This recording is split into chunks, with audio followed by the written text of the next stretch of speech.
Allez, bienvenue, on va attaquer avec ce race recap. On va, comme aller au gang, reprendre 5 questions et essayer d'y répondre en moins de 30 secondes. La nouvelle piste DG est-elle la plus dure du circuit? Franchement, c'est sûr que c'était une nouvelle piste. Elle était très fraîche, donc très changeante. Il y a eu la météo qui a joué un petit peu avec la création de beaucoup d'ornières. Ce qui était intéressant, c'est qu'il y avait énormément de lignes à choisir. On a vu les riders faire quasiment les mêmes temps sans forcément prendre les mêmes lignes. Alors, c'est clair qu'elle a été très bienvenue au niveau des pilotes. Il y a quelques ajustements à faire, je pense, par rapport à quelques sauts. En tout cas, ça peut nous réserver un très gros spectacle pour le championnat du monde qui va se dérouler l'année prochaine sur cette même piste. La course femme est-elle plus ouverte que ces dernières années? Ça, c'est évident. On se souvient de la domination de Rachel ou encore de Myriam. Là, c'est Tané qui gagne pour 2 dixièmes. Myriam Nicole qui malheureusement tombe.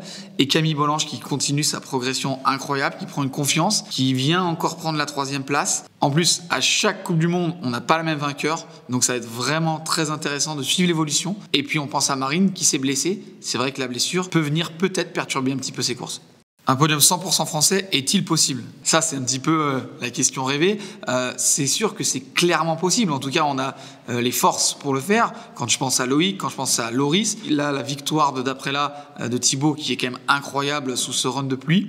Amaury qui est blessé, qui va être un petit peu écarté des courses pour un moment, mais qui sera forcément dans le coup quand il reviendra. Et puis on a ce podium de Baptiste, Benoît Coulange qui avait fait déjà aussi un podium à Léo Gang, Rémi Thirion. Tout le monde tourne un petit peu autour du podium. C'est sûr que ce serait vraiment incroyable, mais c'est complètement possible d'avoir un podium 100% français. Et on pense aussi à nos petits jeunes, Antoine Piron et Matteo Iniguez, qui ont fait des sacrés qualifs, 14e et 17e, donc ils sont largement capables d'aller chercher les top 10. Est-ce que les conditions météo peuvent influencer le résultat de la course? Oui, clairement, là, on l'a vu, le 60e et Loïc qui est parti en dernier n'ont pas du tout eu la même météo, donc forcément, ça a eu son influence. Après, j'ai aussi envie de dire non, parce qu'au jour d'aujourd'hui, tous les pilotes sont arrivés à un niveau tel que, quelles que soient les conditions, ils arrivent à exprimer leur talent. C'est vrai qu'il y a quelques années, on avait des spécialistes de la boue.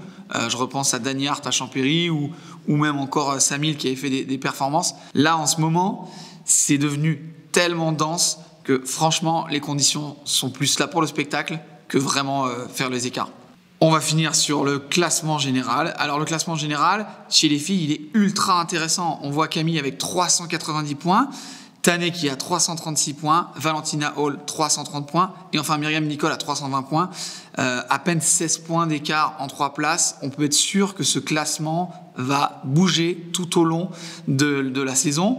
Marine, qui est un petit peu en retrait, qui n'a pas fait cette course, va sûrement aussi être capable de venir rentrer. On va avoir un vrai podium à 5 qui vont un petit peu se chercher. Ça va être en tout cas très intéressant pour les prochaines courses. Au niveau des hommes, il y a déjà des vrais écarts. Hein. On l'avait déjà vu à Logang et là, ça s'accentue vraiment. Thibaut, d'après là, donc avec ses victoires, qui a 390 points.